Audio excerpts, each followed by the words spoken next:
주말과 휴일 여러분들과 함께하는 보수의 전략. 오늘도 장성철 소장 오셨습니다. 어서 오십시오. 안녕하세요. 12.3 1년 지났습니다. 윤석열 가관이었습니다. 가관이었죠. 국민 앞에 내놓는 메시지가 아찔해. 바뀐 게 하나도 없습니다. 어떻게 보셨습니까? 더 심해진 것 같아요. 예. 그러니까 이게 하나의 종교 신념화가 된 것 같아요. 이제 이성적인 합리적인 상식과 판단을 하지 못하는 사람 같습니다. 그냥 그렇게 믿어야 돼라고 생각을 하는 것 같습니다. 의회의 폭거를 막기 위해 가지고 이렇게 비상계엄을 했다라는 그 말도 안 되는 소리를 하고 있잖아요. 민주당이 탄핵을 남발을 하고 또 예산을 깎아버리고 특활비도 뭐 없애버리고 그런 것들 정치적으로 비판할 수 있어요. 근데 민주당의 한 행위는 제도적인 틀 안에서 한 거잖아요. 근데 그거를 비상계엄으로 체제한복 세력이라고 생각을 해서 반국가 세력이라고 공격을 해서 그 사람들을 삐엄벙커에 데려다가 통닭구이 만들겠다. 이런 논리잖아요. 그게 제정신입니까? 근데 이제 바뀌지 않았다는 것은 수없이 많은 국정농단의 증거가 나왔고 실제로 윤석열이 뭐 민주당의 의회 뭐 독재가 아니라 실제로 김건희 국정농단을 막기 위해서 맹탱 게이트 터지고 맞아요. 사전에 이제 군인들 다 동원해가 김용현을 위치해가지고 맞습니다. 아예 내란 준비를 하고 있었던 거 아니에요. 네. 그게 다 드러났음에도 불구하고 네. 저렇게 뻔뻔스럽게 국민 앞에 얘기하면서 다시 다 나빠야 한다. 놀라운 단어 중에 하나가 역시 주권은 국민에게 있다 이렇게 나더라고요 마지막에. 그러니까 대한민국은 국민들이 다 들고 일어나가지고 윤석열을 파면시키고 예. 쫓아낸 거 아니겠습니까? 그 대목들은 맞는 것 같아요. 국민 주권이 있는 그런 나라, 민주주의 나라. 근데 참 저런 사람이 대통령이었다. 국정을 운영하는 대외적으로도 국가 원수였다. 참 부끄럽고 창피합니다. 자, 그래서 구체적으로 좀 질문을 드려보겠습니다. 이게 사태 파악을 진짜 못하고 있다. 종교적으로 뭐가 뭐 솔직히 이야기하면 좀 미쳐버렸다. 맞아요. 광인이에요. 아니면 계산된 발언이다. 아, 광인이에요. 미쳤어요. 그래요? 네. 계산된 발언은 아니다. 뭘 계산하겠어요? 뭐 지지층 좀 결집시킨다고요? 지지층 결집시켜서 뭐 할 거예요? 본인은 사형하면 무기징역인데. 예.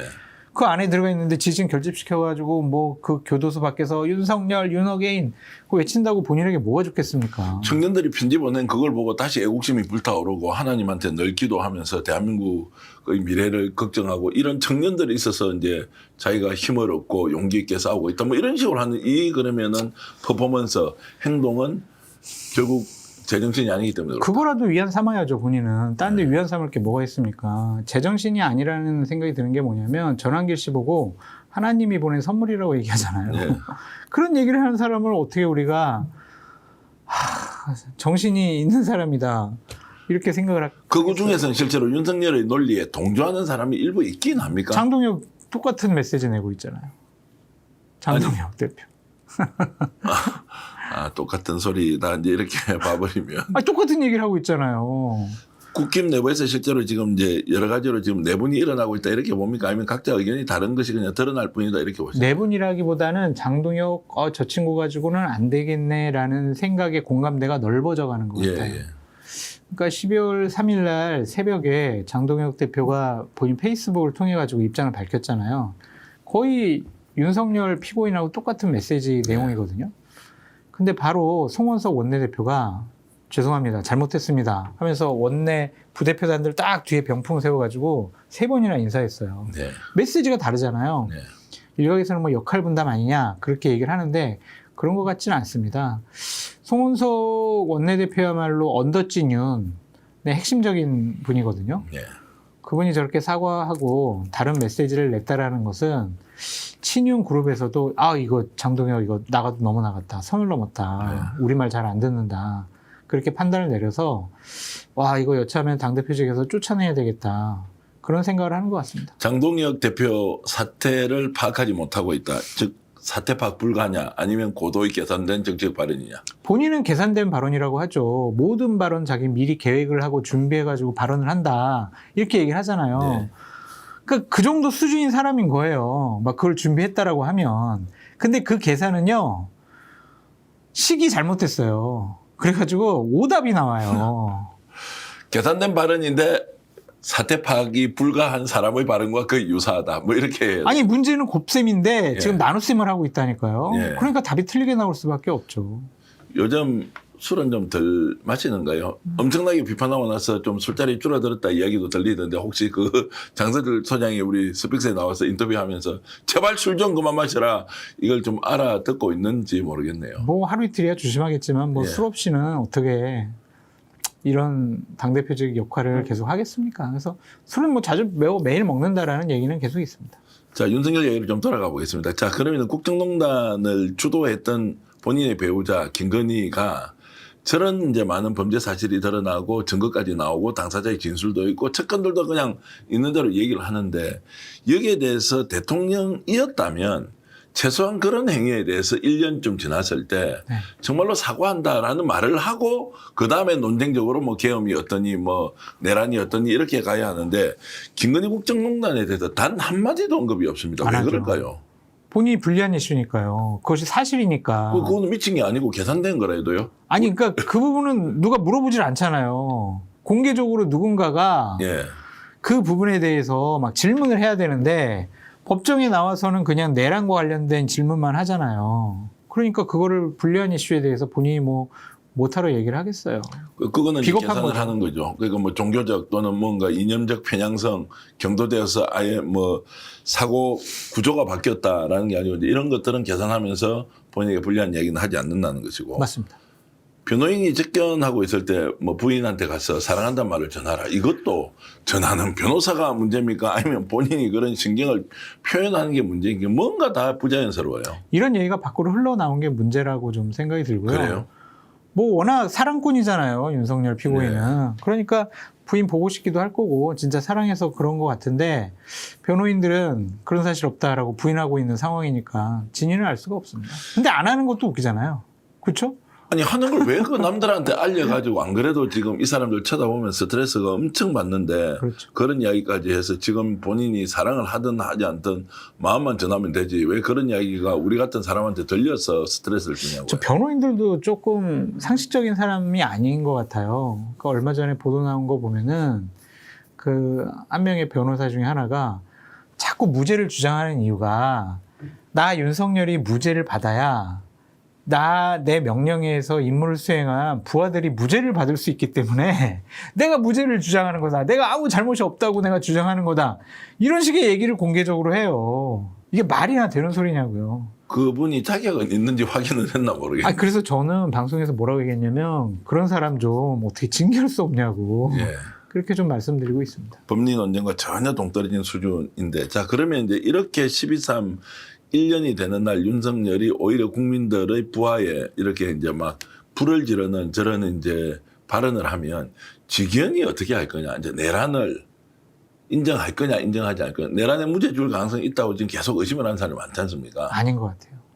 직연도 바뀌어버렸다. 아니요, 원래부터 좀 이 부분에 대해서는 그냥 피고인 측을 배려하는 모습을 보이지만 예. 법률적인 판단에서는 보다 더 엄격한 그러한 선고를 내릴 가능성이 높아 보인다. 직연도 살기 위해서 뭐 내란 아니요, 이거 인정 안 살기 했다. 위해서가 예. 아니라 그냥 원래 그런 생각을 갖고 있는 것 같아요. 아 내란은 원래 윤석열이 내란을 저질렀다고 인지를 이미 인식을 하고 있다. 불법적인 계엄을 그 불법 계엄은 뭐 정해져서 헌재에서 이제 파면이 됐으니까 그거는 그런데 이제 내란죄가 성립하느냐 성립되지 않느냐라는 것은 이제 굉장히 중요한 이슈로 남아 있지 않습니까? 자 계엄은 잘못됐는데 내란은 아니다 뭐 이런 논리가 계속 싸우고 있고 윤석열도 일관되게 계엄도 잘못된 게 아니고 내란은 더더욱 아니다라고 이제 논리를 펴고 있습니다. 직연이 그래서 어떻게 판단할까? 윤석열 어제 하는 거 보고 아이고 맞네 윤석열 저렇게 나오니까 나도 당연과 생각이 똑같았으니까 자 내란은 무죄다라고 이렇게 이제 선포할 간이 되겠나 뭐 이런 이야기입니다. 무죄 줄 가능성은 0%고요. 그러니까 사형을 선고할 가능성이 높지 않을까 예. 좀 그렇게 좀 생각을 합니다. 들은 얘기가 있어가지고 예. 좀 해주세요. 그래서 저도 뭐 제 취재하는 한 번씩 말씀드리잖아요.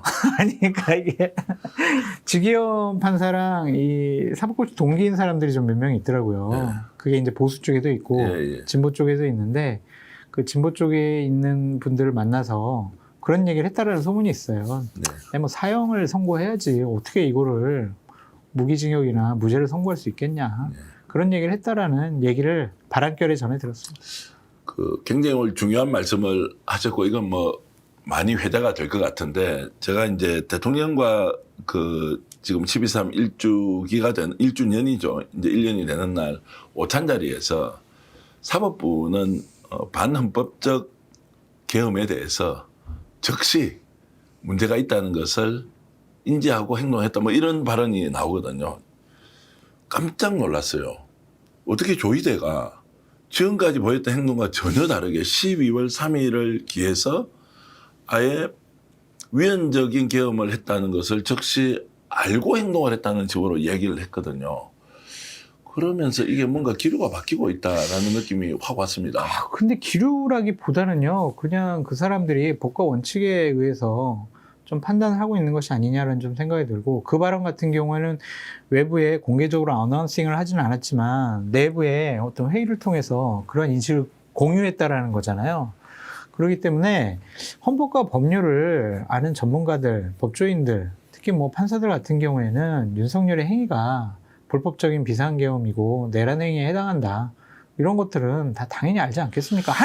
증언하는 내용들을 봐보세요. 그거 당연한데. 네. 근데 지금까지 느낌으로는 예를 들어서 비상계엄이 불법적으로 이루어졌는데도 마치 사법권을 저쪽에 계엄사령부 쪽으로 넘기려고 했던 구체적인 회의를 그날 밤에 하잖아요. 이게 반헌법 행위라고 바로 인지를 하고 조치를 취했다는 것과 정반대의 행동을 했는데 그 회의도 사실은 했다는 걸 대법원에서 밝힌 게 아니고요. 국회에서 이런저런 걸 보니까 회의록이 있는데 그날 저녁에 너희들 다 모였고 그렇게 해서 언론사에 속보라는 걸로 자 지금 사법부에도 대법원에서도 지금 계엄사령부로 넘기려고 한다 회의 소집했다라는 것이 그날 밤에 속보로 종편하고 이렇게 나온단 말이에요. 죄송하지만 제가 그거는 확인을 해본 적이 그래요? 없어가지고 제가 모르는 알겠습니다. 상황입니다. 예. 이제 그래서 이제 그런 것까지 보면 지금 뭔가 조희대 대법원장의 태도가 좀 바뀌는 것과 전체적인 기류가 윤석열에 대해서는 내란이 명확해지는 상황, 국힘 내부에서도 25명이 직접 나와서 단절을 선언하고 대국민 사죄를 하고 당의 혁신을 외치는 것, 원내대표와 장동혁 대표 간에 또 뭐 견해차가 나는 이런 것들이 뭔가 흐름이 바뀌고 있다는 이제 이런 걸 좀 지울 수 없어서 질문을 드렸고요. 조금 전에 했던 말씀 직연이 친구들 만나서 그런 발언을 했다는 건 최근입니까? 아니면 전 했던 얘기를 좀 전해 한 달 정도 된 것 같아요. 그래요? 대표님도 아는 분이에요. 예. 그래가지고 말씀드리기가 조심스럽지만 그런 얘기를 하더라. 그래서 직위원은 사형을 선고할 거다. 막 그렇게 좀 확신해서 얘기를 그 하더라고요. 이야기는 결국 재판 자체가 공개가 되는 그 과정 있지 않습니까? 특히 이제 내란 재판, 김건희 재판 관련된 게 막 공개가 되고 이것이 국민들에게 알려지면서 압박을 받았다기보다는 정상적으로 재판을 수행할 수밖에 없는 상황이다 이렇게 봐야 되는 거 아닌가요? 직연이 그렇게 봐야 될 것 같고요. 직위원 판사에 대해서 저도 뭐 적절하지 않다고 생각을 하는 부분들이 많이 있는데 직위원 판사가 이 재판을 MC 보듯이 유형의 MC 보듯이 피고인 측을 많이 배려하면서 좀 유머러스럽게 하는 그런 모습, 또 워낙 이제 그쪽을 배려하는 모습 보이는 것에 대해서 직위원 판사가 저것도 무죄 때리려고 그러는 거 아니야? 풀어주려고 하는 거 아니야? 이 구속이 풀려난 상황에서 또 밖에 나가서 활동하고 난 다음에 그다음에 여론의 흐름을 보고 2월 초나 2월 중순쯤에 선고하려고 하는 거 아니야? 그런 의심들을 하는 거잖아요. 근데 그렇게 결정 나지는 않을 것 같아요. 만약 무죄를 내린다고 생각해 보세요. 이건 내전이에요. 예. 내전이고 기본적으로 여러 가지로 여야 갈등, 진영 갈등, 지역 갈등 이거 엄청나게 심해질 겁니다. 그걸 어떻게 직위원 판사가 감당할 수가 있겠습니까? 그리고 오히려 그런 사람들이 보다 더 엄격하게 선고를 내린다라고 법조인들이 좀 얘기를 하더라고요. 그래서 만약에 자꾸 이제 민주당이나 진보 진영에서 직위원 판사가 판결을 진행하는 것에 대해서 재판을 진행하는 것에 대해서 계속 문제 제기를 하잖아요. 근데 이걸 바꾼다고 생각을 해보세요. 그래서 민주당에서는 뭐 룸살롱 접대 사건도 얘기하지만 결정적인 증거도 없는 것이고 뭘 가지고 바꾸냐고요. 너는 왜 이렇게 판결을 느리게 해? 너 재판을 왜 이렇게 지연시켜? 너 이렇게 룸살롱 가서 잠깐 앉아 있었다라고 하지만 너 왜 거기 가서 술 먹어? 이거 가지고 어떻게 현재 재판을 진행하고 있는 재판장을 어떻게 바꾸냐고요. 정치권의 압력에 의해서 재판장을 바꾸게 되면 그거는 정말 대단히 나쁜 선례를 남기는 거다라고 보여지거든요. 근데 논쟁적인 말씀인데 정치권의 압력에 의해서 재판장을 바꾸는 게 아니고 네. 민심이 덜 끌어가지고 저거 재판 공정하지 하지 않아라고 하는 공정하지 것을 않다라는 거를 어떻게 우리가 그러면 얘기를 할 이경관 수 부장판사가 있어요? 공정하다는 걸 우리가 어떻게 판단해? 정의롭게 얘기한다라는 거죠. 그러니까 진짜 판사답게 판단을 한다. 판사는 저래야 돼. 엄숙하고 정말 단호해야 돼. 이렇게 피고인을 저렇게 배려하는 거 보이면 안 돼. 그거랑 쥐기현은 그렇게 피고인 좀 많이 배려하고 유머스럽게 하고 유용하듯이 하고 막 웃으면서 하니까 판사로서 권위가 없는 것 같아? 당신은 재판장으로서 자격이 없어. 이렇게 논리를 비약시키는 것은 문제가 있잖아요. 자, 거기에 대해서 이제 상당히 논쟁적인데 그 사람의 예를 들어서 이제 스타일 때문에 국민들이 문제를 제기하기보다는 네. 재판을 진행할 때 네. 공정하다, 공정하지 않다라고 하는 부분에 대해서 첫 번째 직위원은 윤석열을 어떤 식으로든 석방을 해버리잖아요. 그것도 이상한 계산을 문제가 하잖아요. 있죠. 그러니까요. 그 문제가 있다는 것과 그 위에 재판을 진행하는 과정에서 그런 국민적 질타를 받았으면 좀 더 타인의 눈을 의식해서 이거는 정치권의 의식이 아니에요. 국민들이 봤을 때 윤석열이 저질렀던 일을 하나하나 따져서 객관적으로 공정하게 재판을 해야 하는데 너무나도 윤석열 쪽이나 또는 김용현의 변호인 측에 많이 기울어서 한다는 것은 취재기자들이 이제 공통적으로 하는 이야기니까 어쨌든 직위원을 바꿀 수 없는 현실도 있지만 네. 바꿔야 한다는 민심이 있다. 정치권의 압박이 아니다. 이 말씀을 좀 드리고 싶습니다. 바꾸려면 처음에 바꿨어야 될 것 같아요. 그런데 조희대가 바꾸지 뭐 그걸 정치권이 바꿀 수 없으니까 법을 통해서 그렇죠. 내란 특별재판부로 가자는 것이고요. 아. 조희대가요. 그 실제로 윤석열 망쳤죠. 제가 정치적으로 해석하면 그렇습니다. 조희대가 제대로 법과 원칙을 상식적으로 적용하지 않음으로써 윤석열과 김건희를 완전히 죽여버렸고요. 주변 인물들이 혹시라도 이게 거꾸로 돌아갈 수 있다는 막연한 기대를 심어줘가지고요. 더 망쳐버려요. 김용일 망쳤고 박성재 망쳤고 저는 이상민도 망쳤다고 생각해요. 뭐 국무총리도 망쳐버렸죠. 더 큰 것은 국힘을 망쳐버렸다. 누가 망쳤냐? 민주당이요? 이재명 정부가요? 국민들이 아니고요. 사법부가 저런 식으로 해버리니까 국힘이 망해버렸어요. 민주당은 오히려 더 떴다 안 떴다 이것은 제가 평가하지 않겠는데 그만큼 저는 사법이 공정하지 못했다는 것이 결과적으로는 자기 눈을 찌른 것 아니냐는 생각을 하는 거죠. 그러니까 대표님 말씀에 좀 반박을 하고 싶은 거는 예.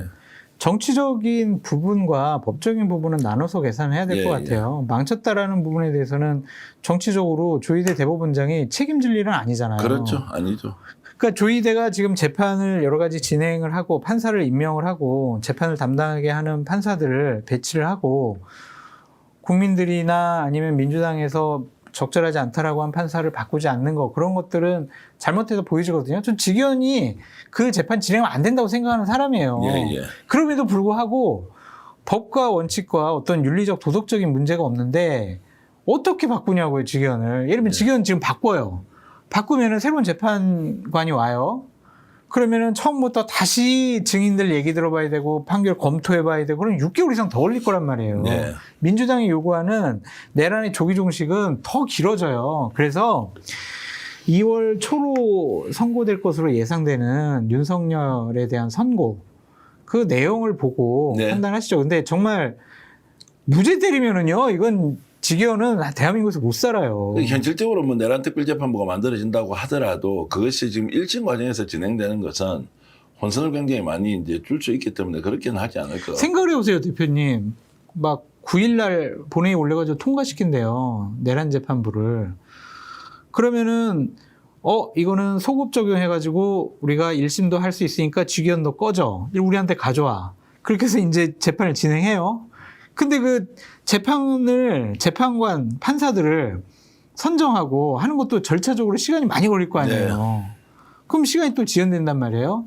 그래서 1심에서 그럼 재판관이 딱 임명이 돼가지고 다시 그러면은 우리가 자료 검토하고 증인들 다 신청하는 거 다시 증언 들어보자. 그러다가 중간에 갔어.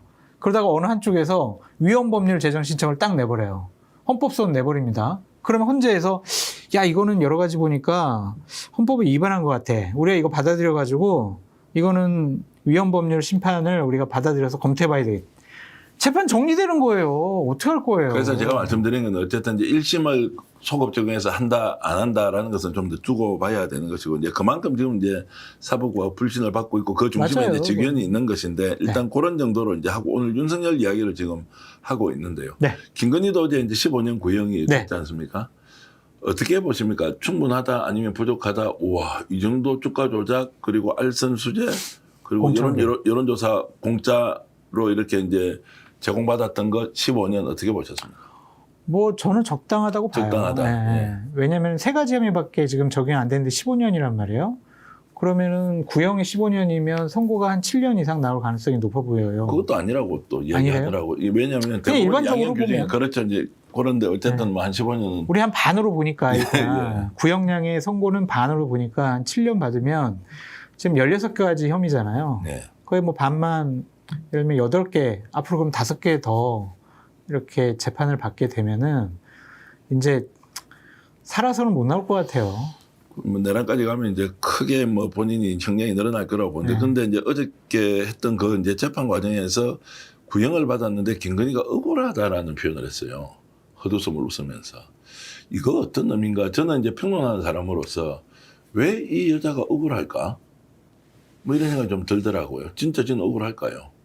저도 동감이에요. 지가 뭐가 억울해. 지금 나온 것만 봐도 정말 나라를 얼마나 망쳐놓고 국정농단하는 게 얼마나 많아요. 아니, 뭘 억울해요. 본인과 본인 남편 때문에 진짜 아무것도 없는데 덮어서 가지고 억울하게 산 사람이 얼마나 많은데 맞아요. 검찰을 완전히 권력 사회를 지켜서 앞잡이 노릇하고 수사해갖고 먼지털이식 하다가 언론 동원해가지고 마치 그걸 범죄자로 만들어서 했던 게 수도 없이 있는데 이 사람들 지금 막 나와가지고 항변해도요.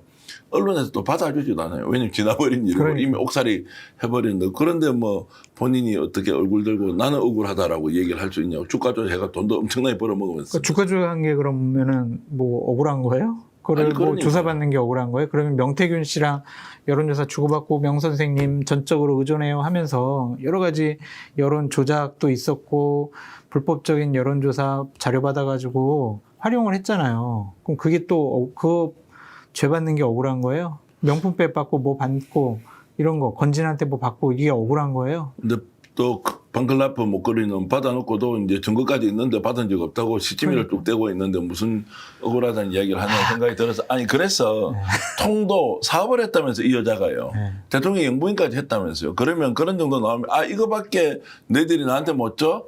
야, 너 완전 정치 재판이네. 웃기고 있네. 이렇게라도 하든지 완전 나와서 새빨간 거짓말 시키고 지가 억울하다고 하니까 그 이중적인 태도에 더욱더 우리가 이제 좀 분노를 한다. 이거 치가 떨리죠.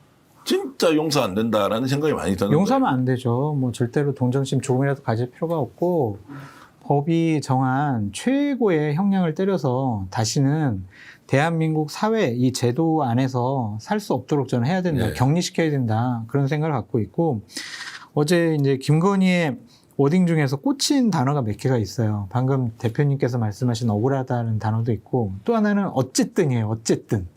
어쨌든 뭐 죄송해요. 이렇게 얘기를 했잖아요. 그럼 그게 뭔 말이에요? 나는 억울하고 잘못한 거 없는 것 같은데 자꾸 나한테 뭐 뭐라고 하니까 그냥 내가 미안하다고 할게. 마지 못해서 하는 거잖아요. 아직 반성하지 않은 거예요. 그러니까 자기가 뭘 잘못했는지 모르는 거예요. 저런 사람은 가중처벌해야 된다는 생각이 들고 또 하나는 그 뒤에 보면 국민들께 뭐 신뢰를 범했다 이렇게 해서 신뢰. 어마어마한 범죄 행위를 한 거예요. 신뢰가 아니잖아요. 신뢰는 그냥 뭐 옆에 지나가다가 툭 쳐가지고 아이고 죄송합니다. 실례했습니다. 이런 게 신뢰잖아요. 그런데 참 국정농단한 여러 가지 일들이 밝혀졌는데 그것이 신뢰라는 단어로 넘어가려고 한 저 정신세계는 인정해줘야 될 만하다. 그런 생각도 듭니다. 그러면 지금도 현재 상황을 파악을 제대로 못하고 있는 것이냐. 고도로 계산된 발언인가 이걸 어떻게. 파악도 못하고 그것도 아까 윤석열처럼 종교화된 것 같아요. 나는 잘못한 게 없어. 난 잘못한 거 있다라고 생각하면 안 돼. 그냥 이렇게 신념화의 고집이 종교화가 된 것 같아요. 거의 자기 체면 수준이다. 오류가 있어서는 안 되는 거야. 왜냐면 못 살지. 네. 그래 맞아.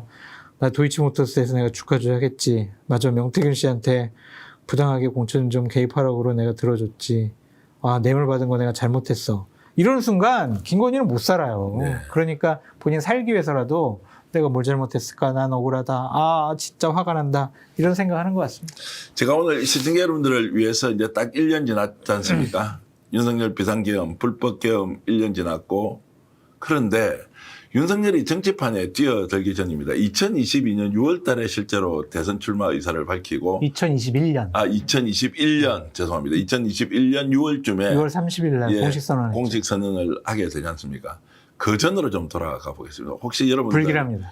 혹시 여러분들 기억하십니까? 그 당시에 장성철 소장이 어떤 보고서를 봤는데 윤석열은 절대로 정치를 하면 되지 않는 사람이다 라고 하면서 이것을 페이스북에 공개하면서 일파만파 파장이 보통 컸던 게 아니었는데 그거 기억나시죠?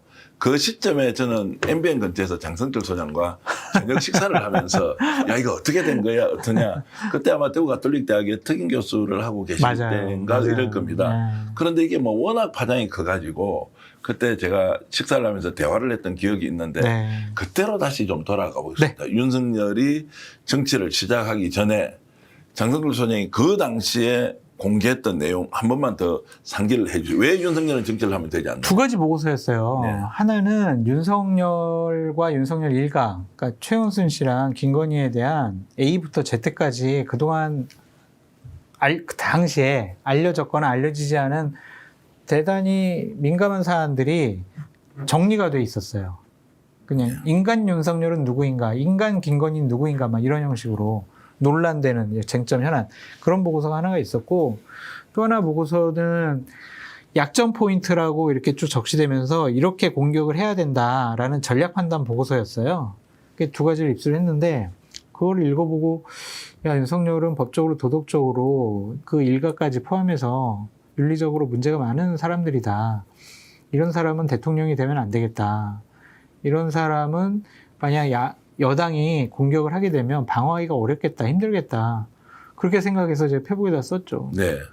그 내용이 이제 아무래도 당 같은 데서 만들어진 거라고 해야 되면, 아니면 출처 자체는 이제 좀, 어쨌든 신빙성 있는 자료였을 하나는 공적기관에서 만들어졌고요. 네. 또 하나는 이제 정치권에서, 네. 그러니까 당시 여당 쪽 같아요. 여당 쪽에서 네. 윤석열을 공격하기 위해서 만든 전략 판단 보고서 같습니다. 그러면 이제 민주당 쪽에서 만들어진 것과 실제로 이제 공적인 기관. 공적기관에서 이제 만들었는데, 자, 그걸 그렇게 이제 내놓고 나서 엄청나게 공격을 받았죠. 뭐 그냥 길거리 조심해라 너 죽인다 뭐 이런 얘기 뭐 엄청 받았죠. 그래요. 네. 근데 지금 다시 이제 되도록여 생각해 보면 그 당시에 나왔던 지적의 내용들 공개된 것도 있고 공개되지 않은 것도 있는데 국정농단의 거의 다 맞아떨어져서 다 나왔어요. 그래요? 다 나왔어요. 대표적으로 어떤 것이요? 그 지금 나온 것들 다예요, 거의. 그러니까 김건희가 뭐 대통령 영부인이 돼가지고 했던 해괴망측한 일들은 없는데 예. 김건희가 이제 대통령 부인이 되기 전에 했던 여러 가지 의혹들, 문제점들 그런 것들 다 있었죠. 뭐 코바나 콘텐츠 관련해서 그렇고 주가 조작 사건 그렇고 학력 경력 위조 사항도 그렇고 양평 땅 문제도 그렇고 다 망라돼 있었죠. 그때 다 망라되어 있었다는 네. 거고. 혹시 그 자료 중에 중앙지검장 시절에 여권 인사 누구누구가 거기 올라가서 삼겹살 구워 먹고 뭐 이렇게 했다는 것도 혹시 있던가요? 그런 가십적인 내용은 가십적인 건 없었던 것 같은데요. 없었고 본질적으로 이것이 이제 약점이 될 만한 네, 것을 맞습니다. 이제 결국 이제 그걸 보고 이제 윤석열이 대통령이 되지 않아야 한다는 네, 것이 이제 오히려 장성철 소장은 민주당 편등 아니냐라고 해서 이제 오히려 국힘 쪽에서 엄청나게 공격을 받게 된 것이었고. 그러고 제가 그때 채널A, TV조선, 연합TV, MBN 이렇게 위주로 나갔거든요. 네. 다 잘렸어요. 오. 거기서. 바로 다음날 나오지 말라고 그러더라고요. 네. 그래서 내가 큰 실수했나 잘못했나 막 순간적으로 그런 생각도 들고 그래서 그냥 내용을 다 그냥 밝혀버릴까 했는데 서정욱 변호사가 전화 왔어요. 네. 친구거든요. 네. 성철아, 너 그 내용 밝히면은 너 명예훼손으로 그 고발당하고 너 감옥 갈 수 있으니까 내용은 절대로 얘기하지 말라고 그러더라고요. 그러니까 네. 법률적인 조언을 저한테 해준 거죠. 그래서 그러냐고 몰랐다고. 그래가지고 제가 내용들은 얘기를 안 했죠. 그래서 얘기하시면은 그런 것도 있는 것 같아요. 막 이렇게 네. 확인했었죠. 근데 이제 그 시점 이전으로 좀 더 가면 윤석열이 원래 처음 정치할 때 장성철 소장한테 연락을 했잖아요. 직접 연락을 하지 않았고 누군가를 통해서 장 소장이 전체적으로 윤석열이 대통령이 되려고 하는데 대선 후보가 되려고 하는데 좀 전략 단위에서 책임을 좀 맡아달라. 캠프를 전체 총괄해달라. 뭐라고 하는 이야기도 사실 방송에서 우리가 처음 하는 것 같은데 그런 제안을 받았잖아요. 그렇죠. 처음 저에게 그 윤석열 측근 그룹 세 분이 이렇게 왔어요. 그래서 윤석열 정치하려고 그러는데 어떻게 해야 되냐. 매주 만나가지고 얘기도 하고 조언도 해주고 결국에는 6월 30일 이후에 뭐 캠프가 꾸려질 것 같은데 거기 와가지고 좀 상황 실장을 좀 해달라. 그렇게 얘기를 해가지고 제가 엑스파일 터뜨리기 전에 캠프는 어떻게 구성해야 된다. 캠프 그 만드는 그 보고서도 한 3장인가 4장짜리 만들어서 전해줬고 그대로 했어요. 네, 캠프 예. 구성을. 캠프의 명칭은 윤석열 국민 캠프로 해라. 그까지 다 그대로 따라 했었거든요. 그 되게 단촐하게 해야 된다라고 해서 그것도 다 그대로 했었는데 그걸 보고 나서는 도저히 뭐 제가 일하고 싶은 생각도 없었고 하면 안 된다는 생각도 있어요. 그러면 윤석열, 김건희는 그런 약점들이 결국 정치라고 하는 것은 특히 대통령 후보가 된다 이거 숨길 수가 없잖아요. 없죠. 그럼 감당할 수 있느냐 없느냐에 대한 정무적 판단을 할 거 아니에요. 근데 뚫고 가야 된다고 생각을 했겠죠. 왜 기본적으로. 그렇게 무리하게 그냥 중앙지검장 하다가 뭐 이미 이권 사업에 엄청나게 개입해가 돈도 뭐 좀 우리 경상도 말로 하면 깔꾸리로 끌어모았는데 거기다가 무슨 권력까지 가지고 또 국정농단 하려고 아예 작심하고 권력을 먹겠다라고 그 무리한 바보 같은 짓 그리고 나라 엉망진창 만들어버렸고 윤건희가 믿는 게 뭐예요? 역술이잖아요. 점이잖아요. 예, 예. 대통령 될 거라고 주위에서 역술인들이 계속 그러니까 이 길이 맞는가 보다. 이 길로 가야 되겠다. 그게 가장 큰 판단의 기준이 아니었나라고 생각을 해봅니다. 거기에 천공입니까? 이제 제일 크게 뭐 천공도 있을 수 있고 뭐 건진도 뭐 얘기를 있을 수 했고 건진도 얘기했다고 하잖아요. 예. 당신 대통령 할 사람이라고. 예. 뭐 명태균도 뭐 그렇게 했겠죠. 지금 생각해보면 인연 안 맺길 정말 잘했다라는 생각이 듭니까? 어떻습니까? 그러니까 저도 이제 결정적으로 인연이 맺을 뻔한 게 뭐냐면 저랑 윤석열이랑 되게 긴밀하게 연결시켜주고 하는 사람이 있었어요. 네. 이렇게 후배인데 하루는 이제 일요일 날 윤석열하고 면담할 시간을 잡아놨대. 나보고 10시까지 어디로 오래요. 그 나는 못 간다. 아니 왜 못 오냐. 그래가지고 아니 사실은 중요한 운동 약속이 있다. 그리고 저는 그때는 정권 교체를 해야 된다고 생각하는 사람이었으니까 그런 의혹들이 불거지기 전이었으니까 아이 내가 윤석열 후보 밀지 내가 누구 밀겠냐. 난 안 만나도 된다. 그러니까 걱정하지 말아라. 그때 막 난리 부리더라고요. 어렵게 지금 면담 시간을 잡아놨는데 내가 뭐 면담을 내가 잡아달라고 했냐. 그래서 어쨌든 나는 윤석열 편이니까 걱정하지 말아라. 나 언제든지 캠프에 불러라. 내가 가서 일해줄게. 막 그랬었거든요. 근데 그때 갔으면 완전히 코 깼죠. 아, 그때 골프 약속이 있어서 안 간 게 정말 다행이라고 생각이 들어요. 그 뒤에는 안 부르던가요? 네. 아니, 왜냐면 내가 이제 안 불러도 안 만나도 된다. 예. 그러면서 이제 그럼 장성철을 상황실장을 시키자. 예. 그렇게 이제 논의를 다 모았다고 하더라고요. 혹시 이동훈 당시 이제 조선일보 정치부장 대변인 했던 네. 이동훈 대변인 같은 경우 지금 개혁신당에 가 있더라고요. 네. 거기도 사실 들어갔다가 결국 쫓겨나가 버렸거든요. 김건희한테 정도. 쫓겨났어요. 맞아요. 예. 김건희가 아, 이야기하세요. 이제 뭐 다 끝난 거고 이제 우리 숨겨놓은 이야기를 해드리는 게 시청자 여러분들한테 이게 뭐 민주당 쪽 이야기만 재밌는 게 아니고 사실 그런 게 지금은 이제 정말로 그것이 알고 싶다라고 하면서 자연스럽게 풀어놔야 되죠. 이동훈 당시 대변인하고 저랑 친구예요. 예. 나이가 같아가지고 친구 먹는데 이제 지금도 가끔 만나는 사이인데 물어봤어요. 너는 왜 쫓겨났냐? 그랬더니 어떤 역술인이 이동훈 사진을 딱 보더니 얘는 관상이 안 좋아요. 얘는 인상이 안 좋아. 그 한마디에 김건희가 딱 벽을 치고 아는 척도 안 하더라는 거예요. 와, 그러니까 자기도 깜짝 놀랐다는 거예요. 자기 그때 정말 언론사에서 조선일보 언론사에서 논설위원 그 좋은 자리를 뺑기치고 갔는데 네. 이렇게 해서 배척이 되니까 완전히 정말 자기를 죽이기 위해서 어떤 음모가 꾸려졌다라고 생각을 하더라고요. 그래서 그거 만들었다고 그쪽 검찰들이. 그래도 자기는 억울하게 쫓겨났다 그런 생각을 하고 있더라고요. 그러니까 그때 그 역술인이 누군지는 아십니까? 알아요. 명태균이죠.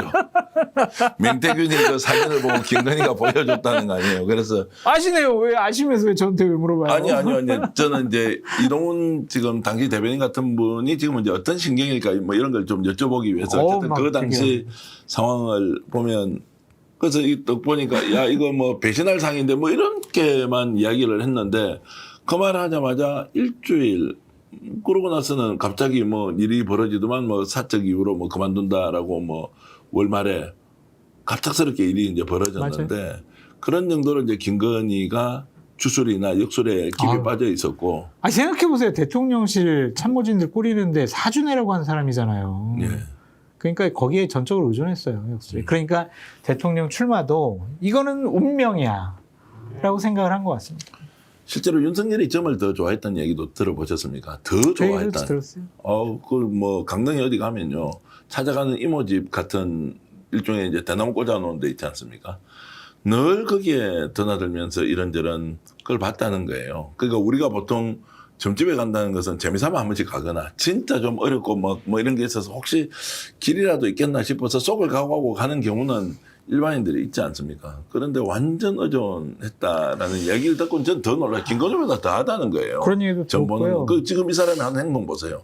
완전히 지금 이 제정신 아닌 사람처럼 움직이는 거는 맞아요. 뭔가 그렇게 특이한 때 완전히 빠져 있는 게 아니면 저렇게 되겠느냐 하는 생각이. 그런 사람이 지금은 또 항상 성경책 읽으면서 기도한다고 하니까 저 사람을 어떻게 판단해야 되라는 생각이 들었고, 그냥 우스갯소리로 당시에 이제 캠프가 구성됐잖아요. 네.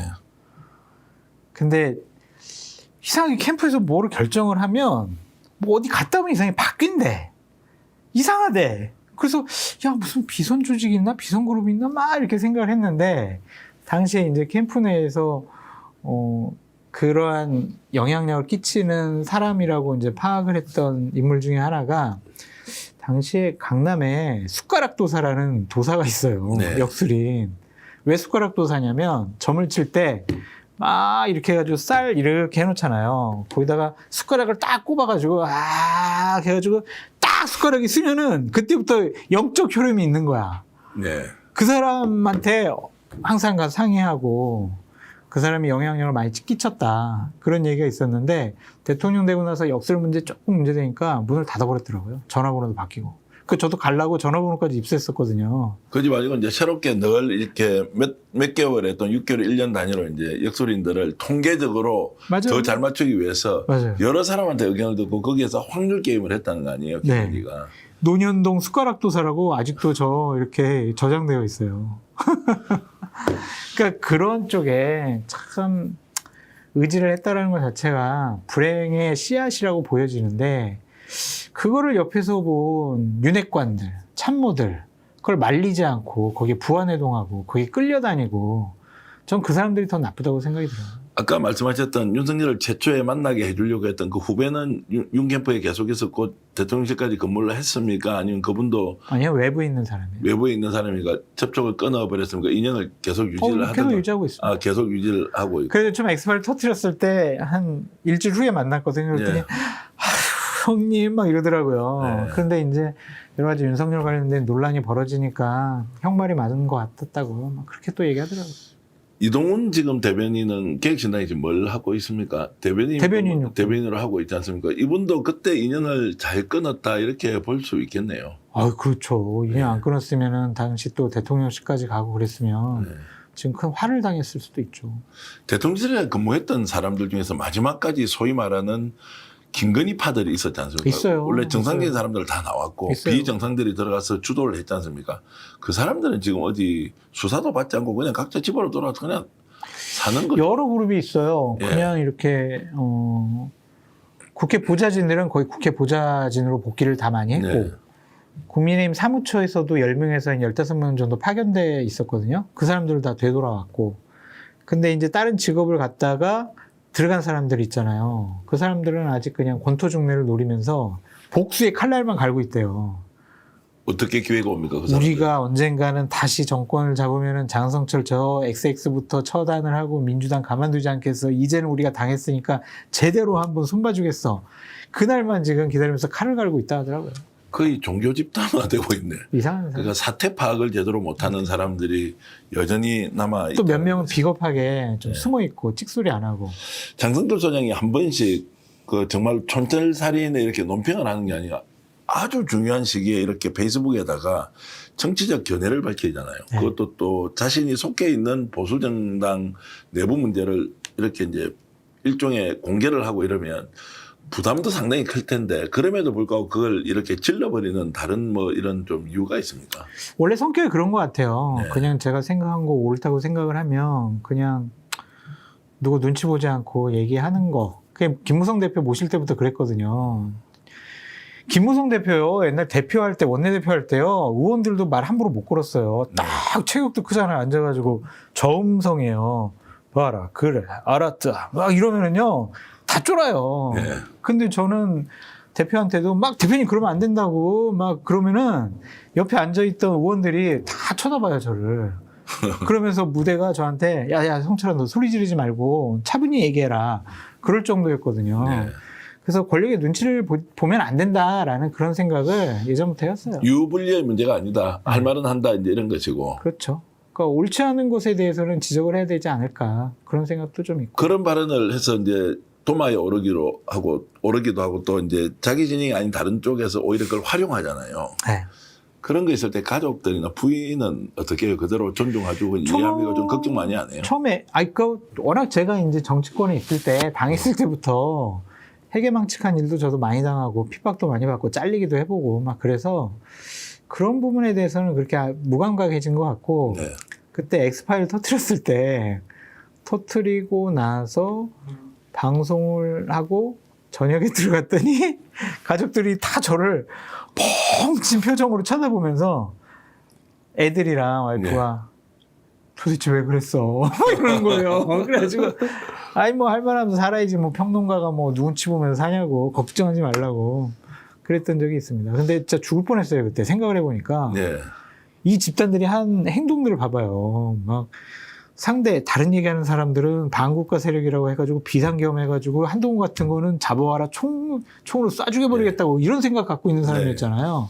전 제가 살아있는 게 좀 신기해요 지금. 그러니까 지난 그 다음에 3년 동안 권력을 이들이 갖고 있으면서 어떻게 이제 했습니까? 그런 과정에서 무엇이든 하고도 남을 만한 집단이고 인간들이었다라고 생각하면 제가 이제 시청 여러분들께 그 2021년도 6월 전후의 상황을 말씀을 드린 이유가 장성철 소장이 정치평론가로서 소신을 가지고 그 당시 그 이야기를 함으로써 우리는 확인하는데 실제로 3년 반의 시간이 걸렸다 또는 4년 정도의 시간이 걸렸다라고 하는 것이니 지금 여러분들이 접하고 있는 특정인에 대한 정보나 자료나 이런 것들도 흘려보내는 것이 대부분이겠지만 그래도 거기에는 귀담아 볼 것이 굉장히 많다라는 이제 생각이 들어서 그 당시에 그 예고했던 대로 결국 윤석열은 결국 나라를 말아먹은 그리고 역사적으로 최악의 대통령으로 기록되고 아마 평생 감옥에서 나오지 못하는 상황까지 돼 있었는데 그들의 실체에 대해서 장성철 소장이 2021년도에 이제 그렇게 폭로를 했다 이런 말씀을 좀 계기가 두 가지가 있잖아요. 네. 하나는 엑스파일이고 하나는 명태균이에요. 네.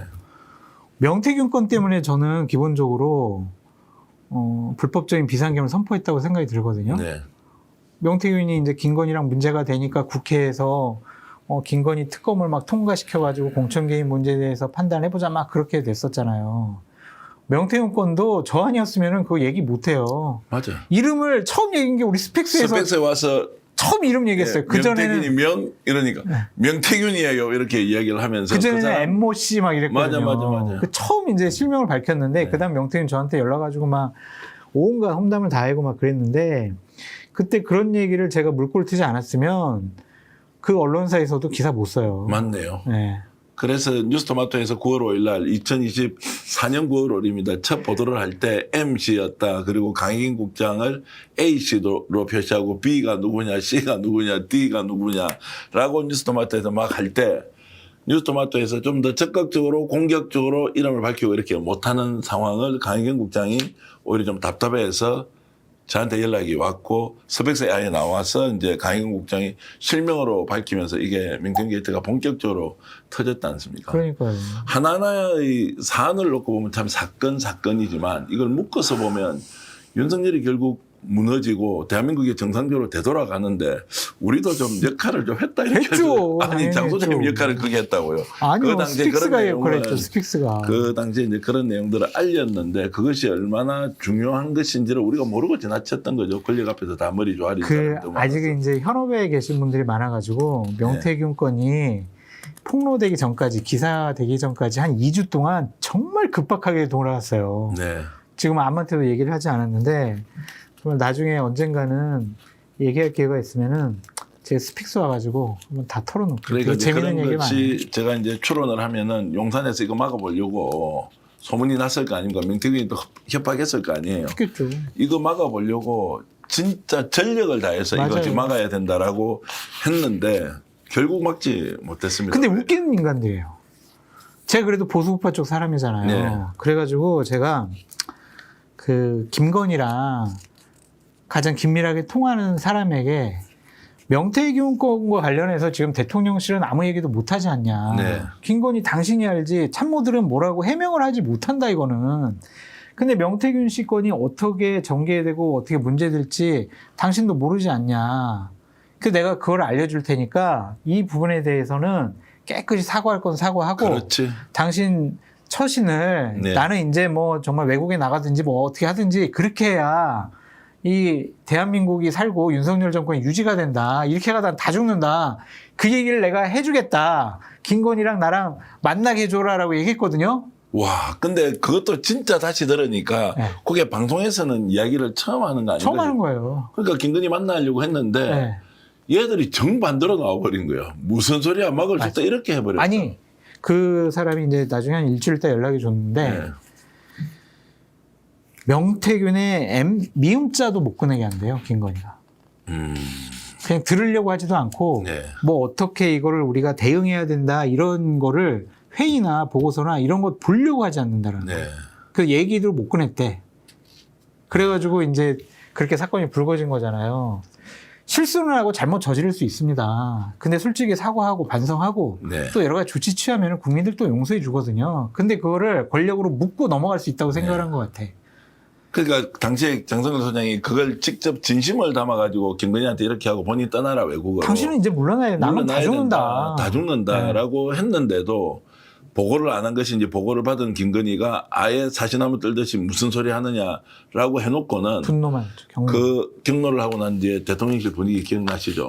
새빨간 거짓말 그렇죠. 사기꾼 한 놈이 나와서 무슨 이야기를 하느냐고 집단적으로 내용도 모르고 그렇죠. 그 당시 대통령실에서 막 뭐라 그럽니까 허구지. 막 진짜 법적 조치하겠다. 하이에나 달려들듯이 얘가 다 죽인다고 했지 않습니까? 한 건도 못 했죠. 그러니까. 문제 걸려면 저한테 걸었어야 되는데 저한테는 한 건도 못 걸어요. 네. 와, 오늘 이 방송에서 장성길 소장이 참 1년 지난 국정농단, 윤석열 계엄 1년 지나고 나서 저희들이 뒷이야기를 이렇게 다시 해보는데 참 많은 일들이 순간순간에 지나쳤고 그 정보의 중심에 장성길 소장이 있었고 저희들도 함께 이제 뛰면서 윤석열의 실체를 밝히는데 뭐 조금 기회를. 대표님 진짜 열심히 하셨죠. 그때 명태균과 잘 지냈다가 또 좀 멀어졌다가 여러 가지 얘기도 인간이 했다가. 나를 고소를 해가지고 최근에 그 뭐 무혐의가 됐는데 얼마 전에 전화를 한번 했어요. 예를 들어 김건희 이제 구형이 되고 이래서 본인이 어떤 생각을 하는지. 왜냐하면 내하고는 이제 이런저런 사안에 대해서 논쟁도 있었지만 또 나는 인정하지 않는 부분도 많고 본인도 뭐 인정하지 않는 부분이 있겠지만 결국 본인이 했던 일에 대해서 취재기자는 열심히 알아보는 거고 아이, 그럼요. 본인은 이야기할 수 있는 걸 이야기하는 건데 맞습니다. 윤석열 김건희 정권이 이제 무너지고 1심 선고가 다가오는 시점에 본인 심정이 뭔지 이제 한번 물어보려고 했는데 뭐 전화는 일단 안 받더라고요. 뭐안 받더라도 뭐 계속 전화할 일은 아닌 것 같아서 어찌됐든 이걸 다시 한번 상기해 보면 참 윤석열 김건희가 보통은 없는 사람들이지만 결국 국민들을 이길 수는 없다. 아이 그럼요. 거짓이 진실을 이길 수 없다라는 걸 그대로 보여준 것이고. 민심을 이기는 정치 없습니다. 예. 이 부분 이야기 잠깐만 더 해보겠습니다. 이제 국힘이 어떻게 가야 되느냐 좀 더 구체적으로 지금 조갑재 대표 같은 경우에는 아예 장동희 그냥 몰아내야 한다. 몰아내야죠. 아니면 당 소멸시켜야 한다. 아니 헌재 보내라. 이제 이런 정도까지 구체적인 플랜을 내놓으면서 압박이라고 해야 됩니까? 아니면 정통 보수 논객으로서 비판하는 수위가 매우 구체적으로 지금 솔루션 대안까지 내놓으면서 이렇게 이제 움직이고 있어서 야 이거 진짜 국힘 내에서 뭔가 큰 변화가 올 수도 있겠다라는 걸로 느끼는데요. 올 것 같아요. 근데 정당에서는 하기는 어려울 것 같아요. 네. 현실적인 문제가 있어요. 돈이요. 네. 재산이 너무 많아요. 따져보니까 2천억 되는 것 같아요. 네. 그 재산을 포기할 수는 없잖아요. 그거를 국가에 헌납을 해야 되는데 그렇게는 안 할 것 같아요. 그래서 정당 해산이라든지 자진해서 뭐 이거를 뭐 바꾸겠다, 없애버리겠다 그렇게 하지는 않을 것 같고 결국엔 고름이 살이 되지는 않잖아요. 환부입니다. 장동혁은. 보수를 망치려고 한 사람 같아요. 그러니까 그 사람을 드러내야죠. 그 사람을 빼내야 합니다. 그래서 몰아내든 사퇴시키든 해가지고 장동혁을 일단 몰아내고 난 다음에 보다 더 상식적이고 합리적인 사람이 국민의힘을 이끌어 나가야 한다. 근데 몰아내는 방법이 뭐가 있습니까? 제도적으로는. 최고위원 4명이 이제 그만두는 경우가 있고요. 최고위 4명 구성을 한번 보겠습니다. 김민수 있죠. 네, 김재원, 김재원, 양양자, 양양자, 신동욱, 신동우, 우재준. 우재준. 네. 그러면 이제 양영자 의원은 양영자 전 의원이죠. 양영자 최고위원은 요즘 막 아주 강력하게 재련을 선언하고 있고 우재준 어저께 나와서 네. 사과했고 네. 신동욱 의원도 사과했죠. 신동욱 의원 이름이 있나 모르겠네요. 아 이름 있나 없나 신성범 의원 있고 박정훈 의원은 일단 신동훈은 없었던 것 같네요. 그리고 지금 김재원 의원이나 뭐 김재원, 김민수는 이제 한편이지 않습니까? 그럼 거기에서 이제 뭔가 일종의 이렇게 이제 기울기의 역할을 할 사람이 이제 예를 들면 신동욱 의원이네요. 예, 예를 들면 김재원이나 김민수 같은 사람은 내년 지방선거에 출마하고 싶어 하니까 네. 그 좀 몇 달 전에 아마 그만둬야 될 거예요. 아 그렇게 되면은 뭐 한 2명만 더 사퇴하면 되니까. 그러니까 최고위원 집단 사퇴 문제가 결국 비대위로 가느냐 아니면 그때 당권을 유지시켜주고 임명직 비대위원을 하느냐 아니면 뭡니까 이제 최고위원 선거를 다시 하냐 뭐 이렇게 이제 가야 되는 거네요. 근데 뭐 빈 선출직 최고위원을 새로 뽑으려고 뭐 전당대회를 열 수는 없는 거니까. 그러니까요. 그건 이제 그대로 갈 거고 그 방법이 하나가 있고요. 네. 또 하나는 당의 주류 세력인 언더치윤 이 사람들이 이제 장동혁을 당대표 취급을 안 하는 거죠. 그러니까 지난 화요일에 있었던 것처럼 장동혁은 이재명 정권 나빠, 뭐 비상계엄 이거 의회 폭거를 막으려고 했던 거야. 막 이렇게 얘기를 했지만 송원석은 죄송합니다. 잘못했습니다. 사과드립니다. 이렇게 했잖아요. 송원석은 언더치윤의 핵심적인 사람이에요. 거기서 장동혁과 역할 분담이 아니라 다른 목소리를 내기 시작했다는 것은 언더치윤에서도 야 장동혁 저거 안 되겠는데? 이런 판단을 내리고 있는 것 같아요. 그 판단은 두 가지 이유 같아요. 하나는 우리말을 잘 안 들어. 그리고 선을 넘은 것 같아. 저렇게 윤석열과 같은 발언을 할 수가 있나? 그런 생각이 하나가 있는 것 같고 장동혁이 계속 저러면은 내년 지방선거 우리가 망할 수가 있겠네. 아주 그냥 거의 싹쓸이 당할 수 있겠네. 지방선거에 대한 위기감이 있는 것 같아요. 그래서 일단 장동혁을 드러내는 것이 좋지 않을까라는 논의가 시작됐다라고 저는 파악하고 있어요. 자, 그래서 이제 25명이 12월 3일을 계기로 대국민 사과를 하고 윤석열 재련을 선언하고 당의 완전한 개조를 지금 요구하고 있는 이제 이 사람들의 25명 면면을 보면 숫자로 보면 뭐 20에서 한 25% 정도 될 텐데 내부적으로 힘은 좀 있는 분들입니까, 이 사람들이? 놀랄 만한 분들이 있는 거죠. 예를 들면 네. 신성범 의원 같은 경우는. 깜짝 놀랐어요. 네, 아이고, 옛날에 지냈는데 다시 좀 친해지고 싶어서 성범이 형 연락 한번 해봐야 되겠다 이런 생각이 들더라고요. 네. 그리고 또 이상희 의원, 포항이잖아요. 그렇죠. 거기도 이제 기자 출신이죠. 네. 언론인이고. 그런 몇 명들이 있어요, 보니까. 네. 그리고 25명이지만 거기 한동훈 세력이 좀 반 이상이 좀 빠져 있는 것 같아요. 아, 그렇습니까? 네. 대표적으로 누가 좀 빠져? 배현진도 거기 이름이 안 들어가 있는 것 안 같은데. 들어가 있고. 그렇게 좀 한지하는 안 이름이 들어가 있었습니까? 뭐 잘 안 보여. 하여튼 뭐, 예. 그래서 어쨌든. 그런 사람들도 있고, 예를 들면은 권영세 같은 분은 네. 본인이 따로 성명을 냈잖아요. 예. 페이스북에다가 우리 비상계엄 잘못됐고 사과해야 된다. 예. 그런 분들도 한 10명 돼요.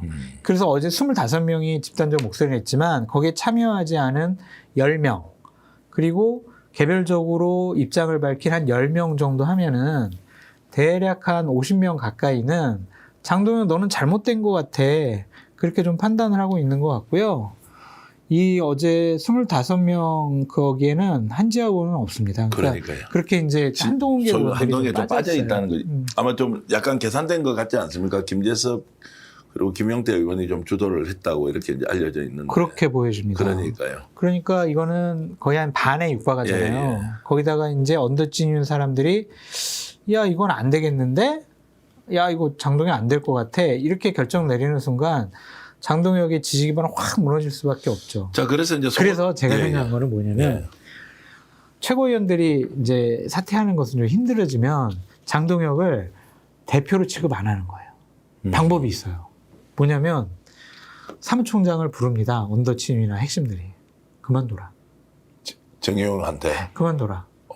그리고 김도읍 정책위장도 불러가지고 당신도 그만둬라. 이거 장동혁 체제 무너뜨려야 되겠어. 박주태 비서실장 부릅니다. 너 언제까지 장동혁 비서실장 할 거야? 정치 그만할 거야? 그만둬. 당직 사퇴 쫙 때립니다. 그러면 뭐 할 수가 없어요. 야, 그게 이제 불과 한 달 전과 지금의 상황이 이렇게 정치판이 확. 제정신이 아니잖아요, 장동혁이. 그때도 제정신이 아니었는데 이거 심해졌어요. 대안이 없어요라고 하는 게 이제 다수 의견이었고 네. 장동혁 너무 심하다라고 욕을 했지만 다른 수단이 없지 않느냐라고 했는데 어느 순간에 확 뒤집어져서 장동혁 몰아내자. 장동혁 몰아내자가 누가 제일 먼저 얘기했는지 압니까? 시청자 여러분. 장성철 소장이 페이스북에 야 이거 안 돼라고 해서 쫓아버리라고. 딱 쫓아내야 된다라고 얘기를 하고 나서 뭔가 다르게 돌아갔어요. 또 하나 더 조갑재 대표께서 페이스북에 소멸한다. 그냥 5일 정도 됐습니다. 지방선거까지 간다. 웃긴 소리 하지 마라. 지방선거 갔다가는 당이 소멸돼 버릴 것이다. 그러고 장동혁이 쫓아내야 된다. 당원들 많으냐 다 들고 일어나서 그럼요. 연명해가지고 요구할 권리가 있다. 이런 이야기를 하면서 11월 3일이 온 것인데 이걸 몇 가지 종합해 보면 결국 민심을 제대로 읽는 정치평론가가 또는 언론인이 뭔가 방향을 이야기하는 것은 자신의 주장을 확인시켜주는 것이 아니라 민심이 그렇게 흘러가고 있는 것을 먼저 알고 알려드리는 거다. 이제 이런 생각까지 좀 드네요. 철이 없고 무모해가지고 그런 말은 한 거죠. 솔직히 참 야당의 당대표인데 그런 사람 물러나라고 하면 당의 조직이 저를 가만두겠습니까? 장동혁을 지지하는 사람들이 저를 가만두겠냐고요. 또 장동혁을 좋아하고 옹호하는 그러한 극단적인 주장을 하는 그 유튜버들, 그들 세력이 얼마나 커요. 서정욱, 고성국, 뭐 배승희, 성창경 이런 사람들 보면 뭐 구독자가 뭐 100만이 넘고 막 이런 사람들이잖아요. 그런 사람들과 제가 싸우면은 제가 얼마나 힘들고 어렵겠어요. 네. 철이 없어가지고 그 싸움을 하는 거라니까요. 철없는 건 저하고 비슷해요. 저도 철없이 뭐 비판을 저한테 하는 사람. 그걸 제가 계산을 하면 할 수 네. 있겠냐고요. 내가 이와 발언을 했을 때 내가 욕 먹을 거고 압박이 올 거고 나 죽일 놈 만들 거고 계산을 못 하고요. 보수 우파가 그래도 최소한 대한민국 정치의 한 축으로서 건전하게 견제 세력으로 활동을 해야 된다라는 생각 때문에 질렀었죠. 결국 윤석열, 김건희가 이제 정리되는 국면, 그리고 사법적으로도 정리되고, 맞습니다. 이제 또 정치적으로도 정리되는 국면에서 이제 쇠사를 누가 돋게 할 맞습니다. 것이냐라는 이제 역할 문제 아니겠습니까? 맞습니다. 그럼 이제 장동혁은 이미 이제 소용이 다 돼버린 것이고, 효용성 끝났어요. 효용성 이제 끝나버리고, 그 다음에 이제 누가 맡을 것이냐는 것은 또 피 터지게 싸우겠죠. 대체로 분위기는 어떻습니까? 한동훈 쪽에서 다시 나온다. 아예 안 되죠. 그러면 이준석이 뭐 안 다시 돼요, 통합한다. 그것도. 이것도 아니잖아요. 아니에요. 그럼 당내에서 이제 주도권을 가질 사람은 누굴로 보입니까? 결국에는 좀 원로가 오지 않을까 그런 생각이 좀 들어요. 원로가- 아직까지 그 얘기하기는 좀 너무 이른 감이 있는데 예를 들면 준비된 비대위원장 있잖아요. 예. 황우영. 예. 그분은 항상 뭐 행사만 있으면 뭐, 뭐 선거관리위원장 했다가 비대위원장 했다가 막 그러잖아요. 예. 그러니까 친윤에서도 무난할 것 같아요. 자신들이 당의 주도권을 잃지 않고 어떠한 뭐 지도체제를 좀 바꾸고 그런데 좀 적당한 인물로 생각하지 않을까. 그래서 이번에 이제 그 여야 간에 굉장히 갈등 국면이 고조돼 있으면서도 예산안을 합의 처리하잖아요.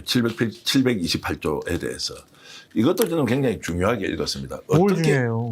정치적으로 합의를 해낸다는 것은. 합의가 그게 짬짬이 야합이지 그게 합의예요. 아, 뭐 그렇게 표현하시고요.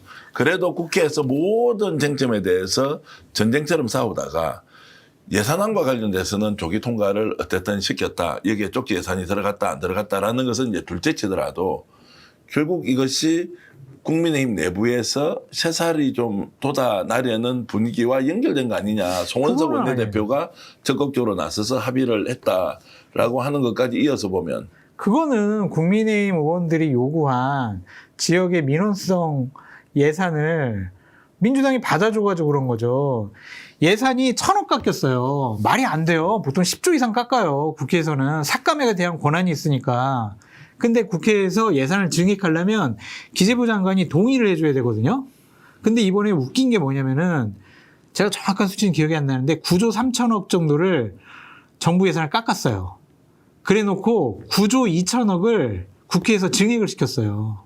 그 9조 2천억 증액한 게 뭐예요? 정부 예산 깎아놓고 자기네들 지역 민원 예산 다 집어넣은 거예요. 그러니까 국민의힘으로서는 이걸 합의 처리 안 해줄 이유가 없는 거예요. 우리 예산 다 반영됐는데. 그게 합의예요? 잘 쓰이도록 하죠.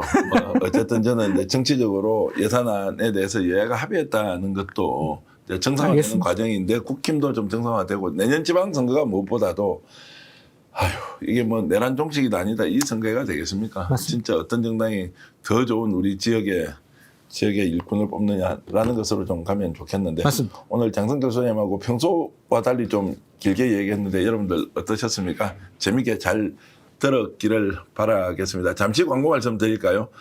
전라남도 해남 청정 지역에서 해풍 맞고 자란 배추죠. 그걸로 김치 만들었는데 김장김치 20kg, 또 10kg, 1kg까지 세 가지 종류로 판매하고 있는데 드셔본 분들 다들 찬사가 대단합니다. 1kg 15,000원, 10kg 64,000원, 20kg 122,000원인데 스픽스몰에 가시면 구매할 수 있고요. 그리고 화르 대방어회도 28,900원에 400g에 드리는데요.